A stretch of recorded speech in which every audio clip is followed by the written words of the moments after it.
Haleluya, Tuhan Yesus baik dan sudah yang diberkati boleh katakan yes. Amin. Sudah siap untuk firman Tuhan? Yang siap untuk firman Tuhan boleh sekali lagi katakan amin. Kita masuk pada minggu yang kedua dari tahun 2018 dan dengan senang saya ingin menyampaikan pengumuman ini buat saudara, sekaligus akan saya khotbahkan bahwa tema kita selama tahun 2018 adalah Story Maker.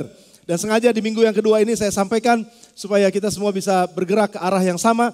Dan minggu lalu saya sudah sampaikan mengenai begini-begini aja. Saya nggak mau kita punya kehidupan yang begini-begini aja. Dan saya pun nggak mau, saya yakin saudara juga nggak mau. Dan kita semua sudah mengerti kebenaran firman itu. Dan saya mau sambungannya pada hari ini adalah yang menjadi tema kita selama 2018. Story Maker. Saya ingin memulai dengan satu pendahuluan.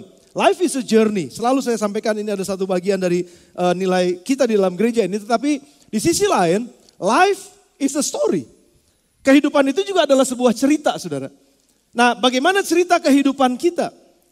Apakah kehidupan kita ini menarik untuk didengar, menarik untuk ditonton, menarik untuk dibaca, atau malah membosankan?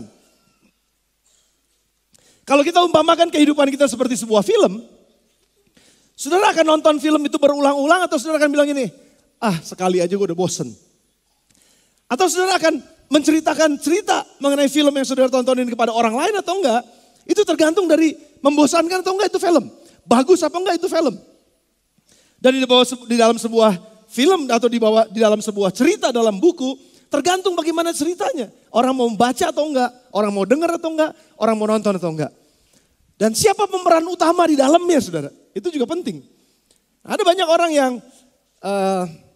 sengaja atau enggak sengaja, sadar atau enggak sadar, kehidupannya menjadi peran utama sih di dalam cerita tersebut, tetapi bukannya peran jagoan, tapi peran antagonis. Jadi penjahat terus dalam kehidupannya. Nah, apa yang sedang kita ceritakan dengan hidup kita, saudara? Ini penting. Apa yang saudara sedang ceritakan dengan hidup saudara? Tadi Pastor Agus sudah sampaikan sedikit. Apa yang bisa kita ceritakan nanti sama anak cucu kita tentang kehidupan kita? Apa yang bisa kita ceritakan mengenai cerita hidup keluarga kita kepada orang lain? Bagaimana kita menceritakan dan apa yang akan kita ceritakannya? Siapa yang ada dalam kehidupan kita? Apa poin dalam kehidupan kita? Apa pokok pemikiran dari kehidupan kita? Apa sih inti cerita dari kehidupan kita?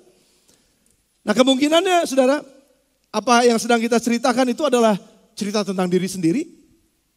Atau kemungkinan juga cerita tentang orang lain.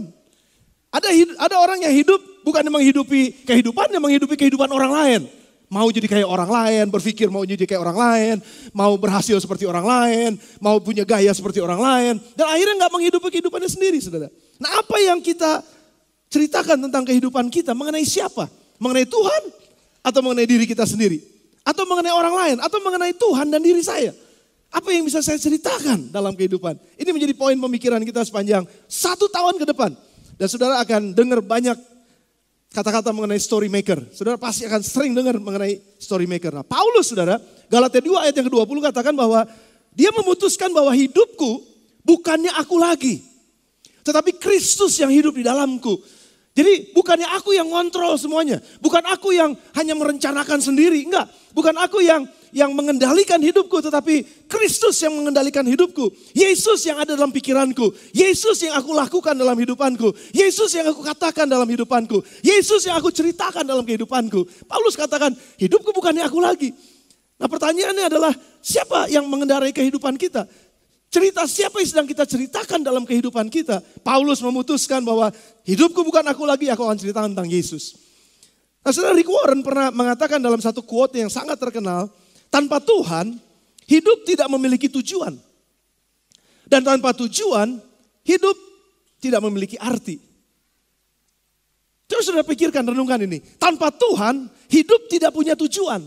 Dan tanpa tujuan, hidup tidak mempunyai makna. Hidup yang gak berarti. Saudaraku, semua barang yang ada di sini punya makna, punya arti. Kalau ditanya ini apa? Ada artinya. Ini apa? Ada artinya. Itu apa? Ada artinya. Ini apa? Ada artinya. Semua ada artinya, saudara. Tapi saudara bisa bayangkan kehidupan yang tanpa arti. Karena apa? Karena gak punya tujuan. Dan kenapa gak punya tujuan? Karena gak terkoneksi dengan Tuhan. Tuhan adalah sumber tujuan seharusnya dalam kehidupan manusia. Dan Rick Warren mengatakan ini dengan sangat jelas sekali. Saya pernah khotbahkan beberapa tahun yang lalu, kalau saya berharap saudara ingat. Apa bedanya manusia dengan ayam? Ya jelas beda, manusia ya manusia, orang, ayam ya ayam, binatang. Tapi apa bedanya kalau cuma sekedar bangun pagi, cari makan, pulang lagi, kawin, kalau ayam kan bertelur, punya anak, ngegedein anak, kasih makan anak, terus kerja, terus akhirnya ujung-ujungnya ayam panggang. Ya, kalau itu ayam saudara, tapi kalau manusia, kalau cuma sekedar, saya nggak tahu ada ayam. Kalau cuma sekedar hidup bangun pagi, kerja, terus menikah, punya anak, membesarkan anak, dan ya kerja lagi terus sampai mati terus nggak punya tujuan apa-apa, ditanya tujuan hidupnya apa? I don't know. Pokoknya saya hidup aja. Toh saya udah di dunia ini nggak tahu, pokoknya saya jalanin aja. Semua orang juga jalanin hal yang sama. Tuh, saudara, tanpa tujuan kehidupan nggak punya arti. Tapi bagaimana kehidupan punya arti harus punya tujuan. Dan bagaimana kita bisa punya tujuan? Bagaimana kita bisa mengerti tujuan kita? Cuma hanya kalau hidup kita ada dalam Tuhan. Cuma itu aja saudara. Dan hidup ini semua cerita tentang Tuhan. Nah, saya mau masuk pembahasan saya melalui, saya ingin membaca dengan Mazmur 19, ayat yang pertama sampai dengan ayat yang ke-15. Ada dua cerita tentang Tuhan dan cerita tentang manusia. Ya saya mau cerita dulu pada saudara, cerita tentang Tuhan, the story of God. Mazmur 19 ayat 1 sampai dengan ayat yang ke-15 maksud saya akan bacakan buat saudara catat aja. Untuk pemimpin biduan Mazmur Daud. Langit menceritakan kemuliaan Allah dan cakrawala memberitakan pekerjaan tangannya. Hari meneruskan berita itu kepada hari, malam menyampaikan pengetahuan itu kepada malam. Tidak ada berita dan tidak ada kata. Suara mereka tidak terdengar. Tetapi gemak mereka terpencar ke seluruh dunia dan perkataan mereka sampai ke ujung bumi. Ia memasang kemah di langit untuk matahari. Yang keluar bagaikan pengantin laki-laki yang keluar kamar girang bagaikan pahlawan yang hendak melakukan perjalanannya. Ayat yang ke-6. Dari ujung langit dari ia terbit dan ia beredar sampai ke ujung yang lain dan tidak ada yang terlindung panas sinarnya, dari panas sinarnya. Taurat Tuhan, ini bagian yang kedua. Taurat Tuhan itu sempurna, menyegarkan jiwa. Peraturan Tuhan itu teguh, memberikan hikmat pada orang yang tidak berpengalaman. Amin buat ini saudara. Titah Tuhan itu tepat, menyukakan hati. Perintah Tuhan itu murni, membuat mata bercahaya. Ayat 9. Takut akan Tuhan itu suci, tetap ada untuk selamanya. Hukum-hukum Tuhan itu benar, adil semuanya. Lebih indah daripada emas, bahkan daripada emas tua. Lebih manis daripada madu, bahkan daripada madu tetesan dari sarang lebah. Lagi pula hambamu diperingatkan oleh semuanya itu dan orang berpegang padanya mendapat upah yang besar. Siapa yang dapat mengetahui kesesatan? Bebaskanlah aku daripada yang tidak kusadari. Karena firman itu. Lindungilah hambamu karena perkataan itu. Juga terhadap orang yang kurang ajar. Jangan mereka menguasai aku, maka aku menjadi tidak bercela dan bebas dari pelanggaran yang besar. Ayat yang ke-14 atau ayat yang ke-15 yang terakhir. Mudah-mudahan engkau berkenan akan ucapan mulutku. Dan renungan hatiku ya Tuhan, gunung batuku dan penebusku. What a wonderful Mazmur yang dituliskan oleh Raja Daud ini saudara. Yang pertama, cerita tentang Tuhan. The story of God. Ada dua bagian saudara. Bagian yang pertama adalah menceritakan mengenai kemuliaan dan pekerjaannya Tuhan. Kalau saudara perhatikan kemuliaan dan pekerjaan Tuhan ini hasil yang dia kerjakan yang disebut langit menceritakan. Apa yang langit ceritakan tentang Tuhan? Gunung-gunung bercerita, semua ciptaan bercerita tentang Tuhan. Suara mereka gak terdengar karena memang mereka gak bicara. Bahasa mereka gak diketahui karena... It's okay, saya suka dengan gambar monyet itu. Monyet gak bisa ada bahasanya, sudah pakai bahasa monyet. Tetapi bisa menceritakan mengenai kebesaran Tuhan. Saya lagi berpikir kalau saudara lihat gambar-gambar ini, ciptaan Tuhan yang begitu luar biasa, itu sebenarnya sedang menceritakan. Apa yang sedang diceritakan? Tentang Tuhan. Siapa Tuhan sebenarnya? Tuhan yang dia yang ajaib. Tuhan yang maha besar. Tuhan yang kreativitasnya luar biasa. Tuhan yang hikmatnya ajaib. Tuhan yang pengetahuannya begitu luas. Tuhan yang sangat berkuasa. Dia maha kuasa. Saudara, semua ini menceritakan tentang Tuhan. Dari terbitnya matahari. Sampai dia naik ke atas. Sampai dia terbenam lagi. Dari sunrise sampai dengan sunset. Menceritakan mengenai kebesaran Tuhan. Saudara, kalau saudara hitung. Ada berapa banyak buku yang menuliskan tentang alam semesta yang diciptakan oleh Tuhan. Saya nggak tahu, nggak terhitung mungkin banyak buku itu saudara. Tetapi semua buku itu kalau kita mau jujur dan mau peka, sebenarnya semua buku, semua lagu, semua waktu yang kita pakai sebenarnya semua sedang menceritakan tentang kebesaran dan kehebatannya Tuhan. Cuman masalahnya gini, manusia gak terlalu peka, take it for granted. Manusia cuma sekedar, ya udah begitu, matahari terbit ya udah terbit. Kalau gak terbit kita bingung sendiri, ntar wah mendung nih, baju gak kering. Kita cuma mikirin baju gak kering, tapi kita gak mikirin bahwa wow, ada waktunya panas, ada waktunya gak panas. Kalau di luar negeri mungkin ada waktunya musim dingin, ada waktunya musim panas, ada waktunya musim hujan, ada waktunya musim tumbuh, dan lain sebagainya. Dan kalau kita bayangkan semua yang terjadi di alam semesta ini bercerita tentang kebesaran dan kedahsyatan Tuhan. Kehebatannya Tuhan yang begitu luar biasa, saudara. Dan kalau saya pikir, saudara, kita ambil aja satu deh. Tadi ada monyet. Berapa banyak buku yang cerita tentang monyet? Saudara cari deh, banyak banget ilmu yang cerita tentang kenapa monyet ini jalannya keginian dan lain sebagainya. Itu baru satu monyet. Bagaimana dengan ikan? Ini ada Pak Femi Hukom. Pak Femi Hukom ini ahli dalam perikanan. Saudara saya juga gak ngerti, saudara apa yang kalau dia ngomong tentang menyelam, lihat di laut, ada batu karang dan lain sebagainya. Itu ilmunya saudara. Sampai S3 gak beres-beres. Itu baru dari laut loh. Bagaimana dengan ilmu tanah? Bagaimana dengan ilmu awan? Bagaimana dengan ilmu langit? Bagaimana dengan burung? Bagaimana dengan hewan? Bagaimana dengan manusia sendiri? Semuanya menceritakan tentang kedahsyatan Tuhan. Asal kita mau peka, asal kita mau sungguh-sungguh ngelihat dengan berdiam diri sebentar aja kita renungkan. Semua menceritakan tentang kebesaran keajaibannya Tuhan. Kedahsyatannya Tuhan, kehebatannya Tuhan. Karyanya yang besar. Yang sampai akhirnya Mazmur sendiri katakan 139 ayat yang ke-17 dan ayat yang ke-18. Terlalu sulit untuk mengukur pikirannya Tuhan. Bagiku betapa sulitnya pikiranmu. Ya Allah, betapa besar jumlahnya. Kalau mau dihitung saudara, gak akan ada, dunia ini gak cukup untuk menaruh buku-buku yang diciptakan. Lagu-lagu yang dinyanyikan dengan semua hasil karya manusia. Gak bisa menceritakan betapa besarnya Tuhan. Jika aku mau menghitungnya, itu lebih banyak daripada pasir. Apabila aku berhenti, masih saja aku bersama-sama dengan engkau. Enggak ada habis-habisnya Tuhan. Tidak terbatas. Luar biasa. Saudara enggak kagum kayaknya sama Tuhan. Ya udahlah. Saya kurang semangat kah? Saudara keluar dari tempat ini, saudara yang liburan kemarin, saudara lihat yang liburan ke gunung, liburan ke laut, saudara lihat. Jangan cuma senang-senangnya aja. Saudara lihat batu karang saudara kumpulin. Enggak ada satu batu karang pun yang bentuknya sama. Boleh saya teriak ke saudara? Wow! Yang itu tadi cut, dihapus di rekamannya. Terlalu sulit saudara. Begitu hebatnya Tuhan kita. Dia punya cerita yang ajaib. Dia punya cerita yang hebat. Makanya saudara, makanya. Kalau kita ada di dalam Tuhan, gak mungkin kehidupan kita gini-gini aja. Khotbah minggu lalu itu, saya gak akan ulangin. Gak mungkin hidup kita begini-begini aja. Ada hal yang luar biasa. Yang pertama saudara, cerita tentang Tuhan, the story of God itu cerita tentang kemuliaan dan karyanya. Hasil pekerjaan tangannya. Yang kedua, itu menceritakan tentang perkataan Tuhan tadi dalam ayat 8 sampai dengan ayatnya yang ke-13 atau ayatnya yang ke-12.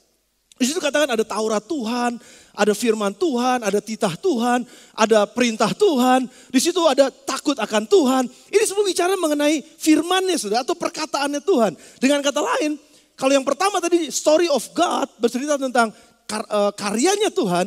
Yang kedua story of God cerita tentang karakternya Tuhan yang dikenal melalui firmannya. Yang dikenal melalui perkataannya. Kalau saudara baca sekali lagi dalam Mazmur 19 ayat 8 sampai dengan 12. Di situ saudara temukan apa hubungannya antara Daud bercerita tentang langit menceritakan dan lain sebagainya. Lalu firman Tuhan. Karena memang ini dua yang gak bisa dipisahkan saudara. Karya Tuhan dan firmannya itu jadi satu. Dan ini yang hebat, yang luar biasa. Di dalam perkataan Tuhan itu terletak cerita tentang Tuhan. Makanya jangan heran kita ulang-ulang di 2017. Abide in you. Tinggal di dalam dia, tinggal di dalam Tuhan. Abide in God, tinggal di dalam Tuhan. Kenapa? Kalau kita tinggal di dalam Tuhan, artinya kita tinggal di dalam firman-Nya.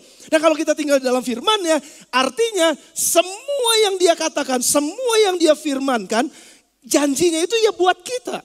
Firman Tuhan jangan jelas bilang begini, siapa ya saudara mau selalu ditambahkan, tambah keren, tambah cakep, tambah, jangan tambah yang salah ya, jangan tambah istri, tambah tambah matang, tambah bijaksana, tambah diberkati Tuhan. Siapa yang mau tambah? Siapa yang mau hidupnya bertambah-tambah? Mau saudara? Dalam ceritanya Tuhan, penambahan itu udah pasti. Karena dia sendiri bilang gini, carilah dahulu kerajaan Allah dan kebenarannya, maka semuanya akan ditambahkan kepadamu. Jadi penambahan di dalam Tuhan itu udah pasti. Tetapi ada depannya, firman-Nya yang bilang apa? Ingat-ingat, cari dahulu kerajaan Allah dan kebenarannya. Hidupmu pasti akan ditambahkan. Hidupmu pasti akan menemukan damai sejahtera. Kenapa? Karena di dalam firman Tuhan ada janji penyertaan Tuhan. Kalau saudara hari ini merasa bahwa saya sepertinya saya nggak disertai oleh Tuhan. Kok kemana Tuhan? Kayaknya jauh banget Tuhan dari saya. Hei, stop, dengar. Janji Tuhan yang nggak pernah bisa dibatalkan oleh apapun juga karena Dia sendiri yang berjanji, Dia sendiri yang menepati. Dan Dia sendiri katakan apa? Aku menyertai engkau dan tidak pernah meninggalkan engkau. Itu janji Tuhan. Nah selama kita hidup di dalam firman-Nya, selama kita hidup di dalam kekuatan perkataannya, maka otomatis penyertaannya jadi bagian cerita kita juga. Karena itu cerita Tuhan, Dia menyertai saudara. Nah kalau saudara lihat bahwa Tuhan juga katakan Dia memelihara kita, Dia memberi kekuatan kepada kita. Dia kasih setianya tidak pernah berkesudahan buat kita. Selalu baru rahmatnya setiap pagi. Wow, engkau akan naik dan bukannya turun. Engkau akan menjadi kepala dan bukannya ekor. Asal engkau mengikuti dan mendengarkan dan melakukan apa yang kuperintahkan padamu pada hari ini. Maka diberkatilah engkau di kota, diberkatilah engkau di ladang, diberkatilah engkau di kantor, diberkatilah engkau di sekolah, diberkatilah engkau di rumah, diberkatilah engkau di lumbungmu, diberkatilah engkau di mana aja engkau ada. Berkat itu menyertai. Itu adalah ceritanya Tuhan. Firman-Nya adalah bagian dari cerita besarnya. Bukan cuma karyanya, bukan cuma pekerjaannya, tapi perkataannya juga. Nah kalau kita hidup di dalam ini dua saudara, dan kita memahami betul-betul, wow, cerita Tuhan itu ajaib. Dan Daud dengan sangat jelas menceritakan ini. Dalam pasal 19 ayat 3 sampai dengan 5 juga Daud mengatakan, pekerjaan karya Tuhan, firman Tuhan ini diceritakan dari hari ke hari. Dari malam ke malam. Bukan cuma sekedar dari waktu ke waktu, dari generasi ke generasi, dari angkatan kepada angkatan, enggak. Tapi enggak cuma sekedar ini saudara, tapi sampai ke ujung bumi. Sampai seluruh dunia tahu dan mendengar dan melihat dan tahu akan ceritanya Tuhan. Dan ini diberitakan terus, bukan cuma sekali lagi hanya dengan kata-kata, tetapi dengan perbuatan. Bukan cuma sekedar dengan perbuatan yang orang bisa lihat, tapi dengan kata-kata. Dan dua ini saudara terus disiarkan pagi, siang, dan malam. Dan sampai ke ujung bumi, gak ada batasnya saudara. Saya stop dulu sebentar dengan cerita Tuhan, story of God. Saya masuk kepada story of man. Kita tahu, waktu Tuhan ciptakan semuanya, Tuhan menciptakan manusia sekarang yang kedua saudara. Tuhan melibatkan manusia untuk masuk dalam ceritanya. Dia gak cuma sekedar ciptain binatang untuk bisa menceritakan, mau ceritain kemana lagi. Ya semua udah saling tahu. Sekarang dia ciptakan manusia. Diciptakanlah manusia yang serupa dan segambar dengan dia. Yang memiliki karakter yang sama. Yang memiliki pola pikir yang sama. Yang memiliki kebiasaan-kebiasaan yang sama seharusnya. Yang memiliki gaya hidup yang sama dengan gaya hidup Tuhan. Dia ciptakan manusia menurut gambar dan rupanya. Lalu tempatkanlah di dalam sentral dari ceritanya Allah. Begitu hebatnya saudara dan saya. Karena kita ini diciptakan masuk ke dalam sentral cerita besarnya Tuhan.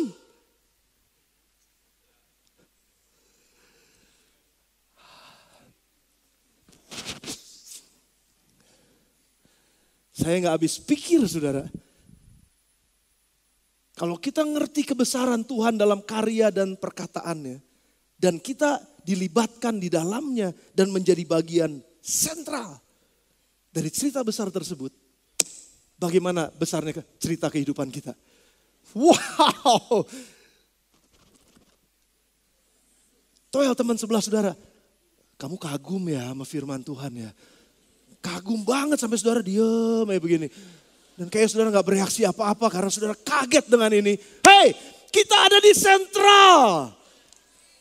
Cerita besarnya Tuhan. Yes.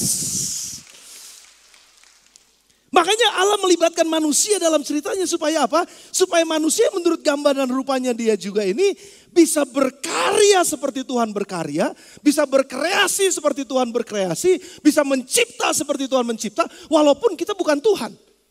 Tuhan menciptakan dari yang tidak ada, kita hanya reinvent, kita hanya inovasi. Dari apa yang ada kita ciptakan menjadi sesuatu yang baru. Itu kekuatan Tuhan di dalam kita.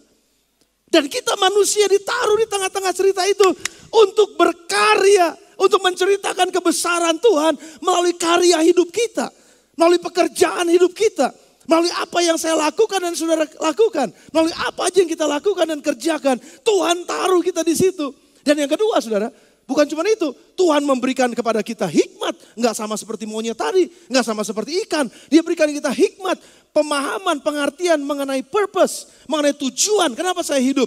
Saya punya tujuan, saya punya visi, saya punya gambar besar tentang kehidupan ini. Dan dia berikan kepada kita bahasa. Dan bahasa itulah yang akhirnya menjadi satu cerita yang kita bisa ceritakan pada orang lain berupa perkataan kita. Dan begitu hebatnya perkataan kita itu saudara. Sehingga sama seperti Allah berfirman, seharusnya kata-kata kita pun punya kuasa seperti firman Tuhan. Kita bukan Tuhan.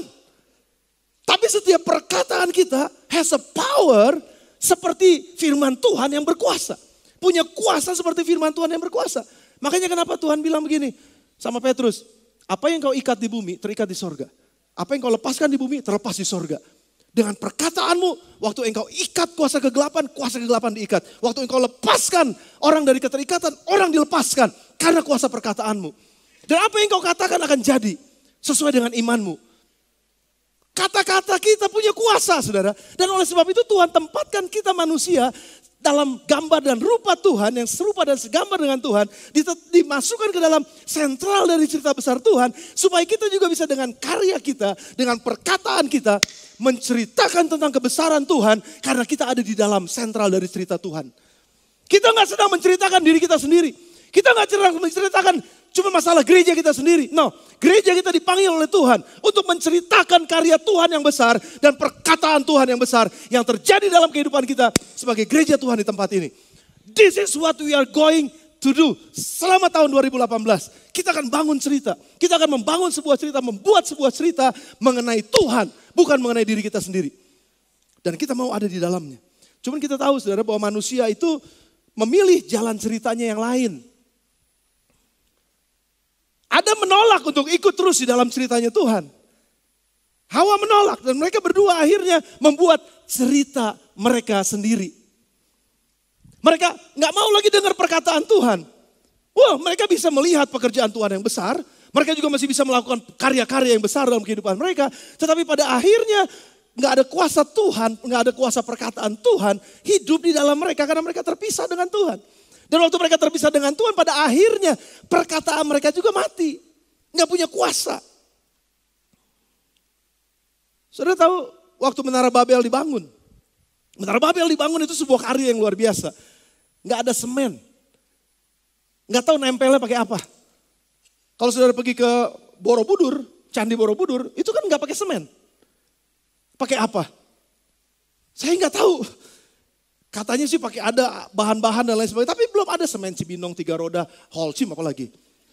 Nggak apa-apa nyebutin merek ya saudara. Tapi maksud saya nggak ada semen buat ngebangun itu. Tapi mereka udah bisa bangun. Sampai akhirnya mau sampai ke atas. Katanya mau sampai ke puncak, ke langit. Sampai di sana karya yang besar masih ada di dalam diri manusia. Karena mereka diciptakan menurut gambar dan rupa Tuhan. Tetapi ujungnya cerita hidup mereka, karya yang besar ini bukan untuk menceritakan Tuhan yang besar. Karya yang besar ini untuk menceritakan diri sendiri. Ini yang membuat perbedaan yang sangat besar. Dan ujungnya adalah karya yang besar ini merusak tatanan hidup masyarakat pada saat itu. Bukannya membangun kehidupan, menghancurkan kehidupan. Padahal itu karya mereka saudara. Hati-hati jangan sampai kita menghidupi kehidupan kita sendiri. Membuat cerita kita sendiri. Yang pada akhirnya karya hidup kita yang seharusnya memuliakan Tuhan malah memuliakan diri sendiri. Yang seharusnya membangun kehidupan orang malah jadi menghancurkan kehidupan keluarga kita bisa jadi. Hati-hati saudara. Karena apapun yang kita bangun selama kita dalam dunia ini, itu akan menjadi cerita buat generasi yang berikutnya. Apapun yang kita katakan di dalam dunia ini akan menjadi perkataan untuk generasi berikutnya. Maafkan saya, maafkan dalam nama Yesus. Ini bukan kata-kata kutuk, cuman contoh. Kalau kita sering katakan begini, dasar lu bodoh, bego, ke anak kita, paling tidak orang yang suka ngomong kayak begitu, anaknya akan bodoh dan bego. Karena ada, sekali lagi, kuasanya bisa jadi kuasa negatif atau kuasa positif. Kuasa yang menghancurkan apa kuasa yang membangun. Dan kalau kita bilang bego, bodoh, dasar goblok, maafkan saya. Anaknya akan hidup dengan kutuk dari mulut itu. Dan pada akhirnya, waktu dia nanti punya anak, dia akan perlakukan anaknya yang sama. Kutuk keturunan. Diturunkan ceritanya. Bukan karena hal yang lain. Saudara ingat kalau waktu Yohanes Sunardi bilang begini, nggak ada penyakit keturunan. Yang ada gaya hidup keturunan. Orang kenapa bisa diabetes? Bukan karena dialiri darah diabetes, karena darah Kristus sudah menyembuhkan kita dalam nama Yesus. Tapi yang menjadi masalah apa? Anaknya nontonin kehidupan orang tuanya terus. Gaya hidup orang tuanya diadopsi sehingga anaknya pun ikutan dengan gaya hidup itu, ya otomatis penyakit yang menjadi penyakit orang tuanya jadi penyakit anaknya. Hati-hati dengan bapak, ibu. Hati-hati dengan yang sudah menikah. Kehidupan perselingkuhan itu akan menurun kepada anak kita. Udah tegang dah. Jangan heran kenapa? Loh, iya loh, dulu bapaknya begitu loh. Sekarang anaknya ngikutan. Itu dalam bahasa Alkitabnya itu kutuk keturunan. Bukan karena masalah yang lain-lain. Hanya karena masalah anaknya nontonin secara gak sadar. Alam bawah sadarnya nyimpen. Sekarang perselingkuhan gak usah toel-toel saudara. Gak usah pegang-pegang perselingkuhan. Cukup pencet tombol. Direct message. Pakai password 3 rangkap. Gak bisa ketahuan, gak bisa kebaca. Tapi nyumput-nyumput. Saudara, spirit itu sebetulnya sedang diceritakan, sedang ditularkan kepada anak-anak generasi berikutnya. Jangan heran perselingkuhan makin banyak karena sebetulnya generasi atas yang melakukannya. Dan ini harus dipotong, ini harus dipangkas, ini harus dihancurkan karena kita mau stop cerita-cerita kutuk yang gak harus terjadi dalam rumah Tuhan. Gereja kita, hidup saya, hidup kami suami istri, hidup kita sebagai keluarga harusnya mematahkan semua kutuk yang dari orang tua atau mungkin dari keturunan di atas yang belum percaya Yesus, yang ceritanya bukan di dalam ceritanya Tuhan. Kita harus mulai kehidupan kita di dalam ceritanya Tuhan. Bersihkan semua kehidupan kita sehingga kita punya cerita yang baru yang bisa kita ceritakan pada orang lain tentang Tuhan. Jadi walaupun karyanya hebat saudara, tapi kalau cerita untuk diri sendiri, ujungnya adalah kehancuran. Makanya tadi Rick Warren katakan, saya ulangi, tanpa Tuhan hidup tidak memiliki tujuan. Tanpa tujuan hidup tidak memiliki arti. Kita belajar di situ. Puji Tuhan. Paulus juga katakan, 1 Korintus pasal 15 ayat 58. Walaupun kita dulu mungkin hidup dalam kesia-siaan. Cerita dalam cerita yang ngaco. Cerita yang kacau balau. Ini cerita kejahatan semua kehidupan kita. Syukur kepada Tuhan Yesus, dia sudah menebus hidup kita dari kesia-siaan. Dia tebus hidup kita dari masa lalu yang berantakan. Puji Tuhan bahwa walaupun Salomo, minggu lalu saya sampaikan, walaupun Salomo mengatakan bahwa hidup dalam dunia ini semuanya sia-sia. Di bawah kolong langit ini hikmat manusia sia-sia ujungnya. Tapi Yesus katakan melalui Rasul Paulus bahwa barang siapa yang ada di dalam Kristus, hidupnya tidak sia-sia. Jeripayamu di dalam Tuhan tidak pernah sia-sia. Jadi kehidupan kita punya harapan saudara, bahwa kita bisa membuat sebuah cerita yang baru, bukan cerita yang sia-sia, bukan cerita yang monoton, bukan cerita yang aneh-aneh, bukan cerita yang berantakan, bukan cerita kejahatan, tapi cerita yang membangun, cerita yang menginspirasi orang lain, sebuah cerita kehidupan yang baru, dan this is the story of God in my life. Ini ceritanya Tuhan dalam kehidupan saya, yang saya bisa ceritakan pada kalian. Saudaraku sekali lagi, ini menjadi mission statement kita sebagai gambar Allah dan rupa Allah, kita sebagai sidang jemaat Allah Bethlehem, kita dimampukan untuk berkarya, memiliki kuasa dalam perkataan yang dapat berdampak sampai kekekalan dan menjangkau ujung bumi. Sekali lagi, kita dimampukan sebagai gambar dan rupa Allah, gereja Tuhan GSJ Bethlehem, untuk berkarya dan memiliki kuasa dalam perkataan kita yang dapat berdampak sampai kekekalan dan menjangkau ujung bumi. Ini menjadi mission statement kita untuk 1 tahun ke depan. Saya berharap saudara pegang ini baik-baik.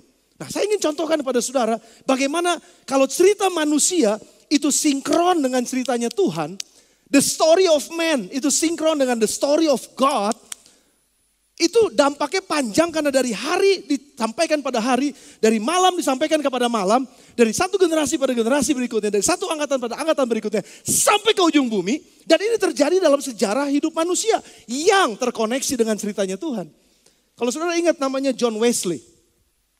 Dia seorang pendeta Inggris, saudara. Kira-kira tahun 17 sekian sampai dengan 18 sekian. Jangka waktu kehidupannya. No. Saya bukan John Wesley, kenapa jadi John Wesley? John Newton. John Newton. Kalau kita, di atas sudah mungkin ada beberapa yang tahu nama ini John Newton. Maafkan saya tadi bukan John Wesley, tapi John Newton. Dia adalah seorang kapten kapal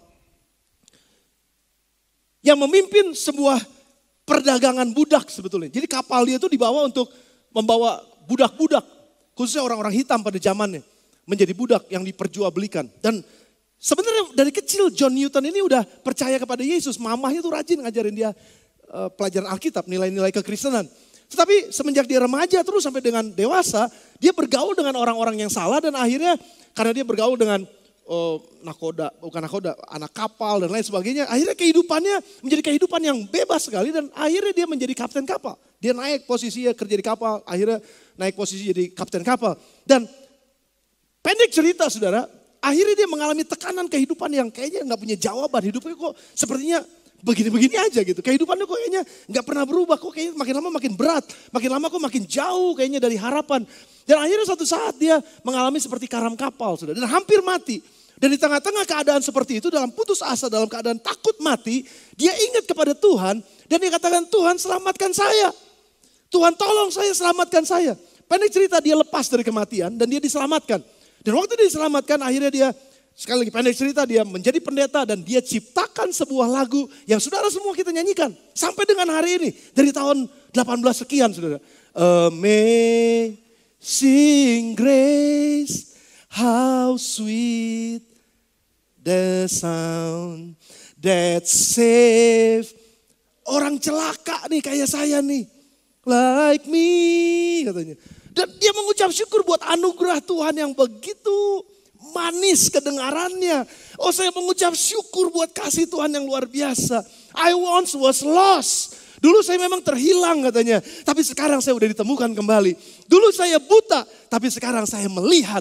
Saudara kalau saudara pelajari lirik-lirik lagu di bawahnya. Dulu saya tuh depresi. Dulu saya tuh mengalami kesulitan. Tapi this grace katanya. Anugerah Tuhan ini yang luar biasa. Yang menolong saya. Saudara dengar saya. Perkataan lagu ini berkumandang sampai dengan zaman sekarang.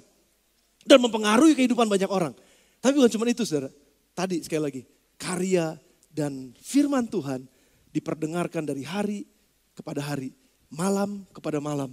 Generasi kepada generasi. Angkatan kepada angkatan. Sampai ke ujung bumi. Itu pun yang terjadi dengan kehidupan kita. Dalam cerita hidup kita. Kalau kita terkoneksi dengan Tuhan. Cerita John Newton gak sampai di sini saudara. Karena beberapa tahun kemudian setelah dia menjadi pendeta, hidup dampaknya itu lebih panjang. Ada orang yang bernama William Wilberforce. Dia adalah seorang Inggris, seorang pengacara yang awalnya juga nggak percaya Yesus, tapi pada akhirnya dia menerima Yesus sebagai Tuhan dan Juru Selamatnya dan dimentor oleh John Newton. Dia pun belajar banyak kebenaran firman Tuhan dan belajar mengenai kasih Tuhan. Dia belajar mengenai firman Tuhan dan akhirnya dia memiliki satu beban.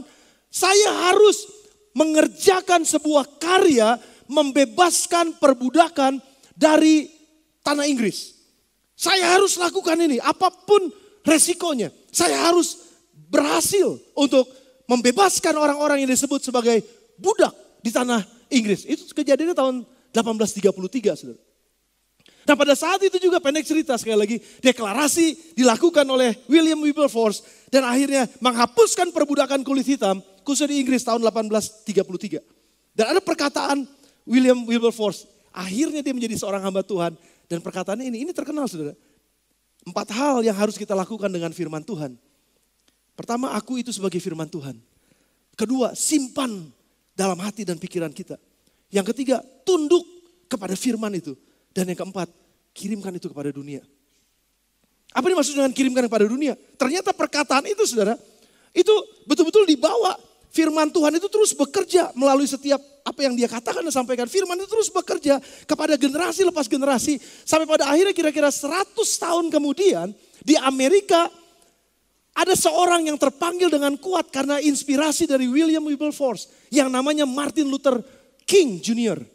Tahun 1950, Martin Luther King Jr. dia mulai mendeklarasikan bahwa semua hak orang sama di hadapan Tuhan. Gak ada yang lebih tinggi, gak ada yang lebih rendah. Khususnya orang kulit hitam punya hak yang sama di Amerika. Dia memperkatakan ini, dia mendeklarasikan ini, dia khotbahkan ini. Karena dia pun seorang pendeta. Karena apa? Karena inspirasi dari William Wilberforce. Dan waktu dia katakan itu, dia bela hak orang hitam, kulit hitam di Amerika. Dan pada akhirnya dia mati ditembak. Tetapi sejak tahun 1950, Amerika sudah mulai mengenal kebebasan untuk orang-orang hitam. Tanpa Martin Luther sadari, kira-kira mungkin sekitar puluhan tahun berikutnya, Amerika melantik presiden ke-44 yang berkulit hitam. Yang pertama, namanya Barack Obama. Dari mana itu terjadi? Martin Luther King yang sudah memulai. Kenapa Martin Luther King bisa seperti itu? William Wilberforce yang sudah melakukannya terlebih dahulu. Kenapa William bisa melakukannya? Karena ada John Newton yang bertobat. Saudara lihat dampak hidup seorang John Newton sampai mempengaruhi sejarah Amerika. Cerita hidup John Newton menjadi cerita hidup orang Amerika. Renungkan ini baik-baik saudara. Karena perkataan kita itu akan berdampak sampai kekekalan. Karya dan perbuatan kita akan berdampak sampai kekekalan. Menjadi sebuah cerita. Cerita yang baik atau cerita yang gak baik. Cerita yang menghancurkan apa cerita yang membangun. Cerita yang membuat jadi sejarah hancur atau membuat sejarah yang hebat dan baik. Ditutup oleh Mazmur pasal 19 ayat yang ke-15. Daud katakan, mudah-mudahan engkau berkenan akan ucapan mulutku. Hati-hati dengan mulut kita, dengan perkataan kita. Karena mati hidupnya dikuasai oleh mulut kita, saudara. Tapi Daud katakan, mudah-mudahan engkau berkenan akan ucapan mulutku. Renungan hatiku ya Tuhan, jagalah hatimu dengan segala kewaspadaan. Karena dari situlah terpancar kehidupan. Bagaimana hidup kita tergantung perenungan hati kita. Bagaimana perkataan kita tergantung siapa yang kita perkatakan setiap hari dan apa yang kita perkatakan setiap hari. Biarlah doa ini menjadi doa kita sama-sama. Tuhan, mudah-mudahan engkau berkenan kepada perkataan mulutku. Jaga mulut kita karena mulut kita punya kuasa untuk masa depan. Mudah-mudahan Tuhan engkau berkenan kepada renungan hatiku. Karena barang siapa yang menjaga hatinya, sama juga dia menjaga kehidupan selanjutnya. Karena dari hati keluar kehidupan. Terpancar kehidupan. Saudara, ini yang harusnya menjadi doa kita bersama-sama. Ucapan apa yang akan menjadi kalimat kuasa? Renungan hati apa yang akan menjadi karya? Pada akhirnya menjadi cerita. Pertanyaan saya buat kita semua pada pagi hari sebelum kita ambil bagian dalam perjamuan kudus. Bagaimana kita jaga ucapan kita sehingga ucapan kita akan menjadi sejarah. Bagaimana kita bekerja dan berkarya sehingga pekerjaan dan karya kita melukiskan sebuah sejarah dan menceritakan sebuah sejarah. Yang pada akhirnya akan menjadi cerita buat masa yang akan datang. Gereja kita, apa yang kita ajarkan, apa yang kita lakukan, misi yang kita lakukan, pekerjaan yang kita lakukan, pengajaran yang kita lakukan. Saya berdoanya adalah itu akan menjadi bagian dari cerita Tuhan yang besar. Hidup kita akan menjadi bagian dari ceritanya Tuhan. Amen. Tundukkan kepala saudara sebentar. Saya mau datang pada Tuhan. Dan sebelum kita mengambil bagian dalam perjamuan kudus, saya mengundang pada hamba-hamba Tuhan yang biasa melayani untuk maju ke depan bersiapkan diri. Saya mau betul-betul kita renungkan ini saudara. Bagaimana hidup saya menjadi cerita? Apakah hidup saya terpisah dari Tuhan? Atau hidup saya ada dalam ceritanya Tuhan? Apakah hidup saya sedang menceritakan cerita yang baru yang saya buat sendiri? Atau saya submit kepada skenario ceritanya Tuhan? Pilihannya ada di antara saudara dan saya.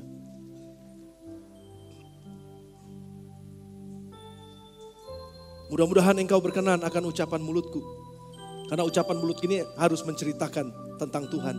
Bukan cuma langit yang menceritakan tentang Tuhan. Mulutku harus menceritakan tentang Tuhan. Bukan cuma karya besarnya Allah yang menceritakan tentang Tuhan. Tapi karya besar hidup saya pun prestasi saya, pekerjaan saya, kuliah saya, sekolah saya, sebagai orang tua, sebagai guru, sebagai apa aja. Karya saya harusnya juga menjadi cerita tentang Tuhan. Yang bisa dibaca dan didengar oleh orang. Dan itu adalah cerita yang menarik. Cerita yang menginspirasi. Cerita yang mengubahkan. Mari datang pada Tuhan, tundukkan kepala saudara. Dan siap untuk ambil bagian dalam perjamuan kudus. Sehingga saya akan bantu kita nyanyikan pujian tersebut.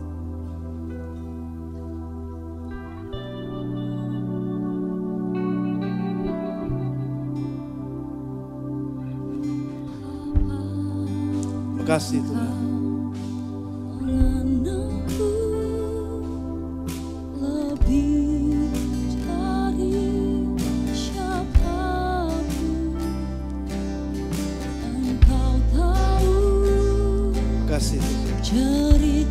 Saudara yang sungguh-sungguh dengar firman Tuhan pada pagi hari ini dan mau berkomitmen bersama dengan saya, mari saudara ambil bagian dalam perjamuan kudus. Dan saudara katakan, Tuhan aku mau. Soalnya dengan memegang roti dan air anggur yang melambangkan tubuh dan darah Yesus yang sudah dicurahkan dan dipecahkan buat kita. Artinya kita mau menjadi satu dengan Dia, makan dan minum menjadi satu dengan Dia. Dan artinya kita memutuskan untuk masuk dalam ceritanya Tuhan. Kita gak mau bikin cerita kita sendiri, kita mau submit kepada ceritanya Tuhan dan mau ikut panggilannya Tuhan dan ceritanya Tuhan.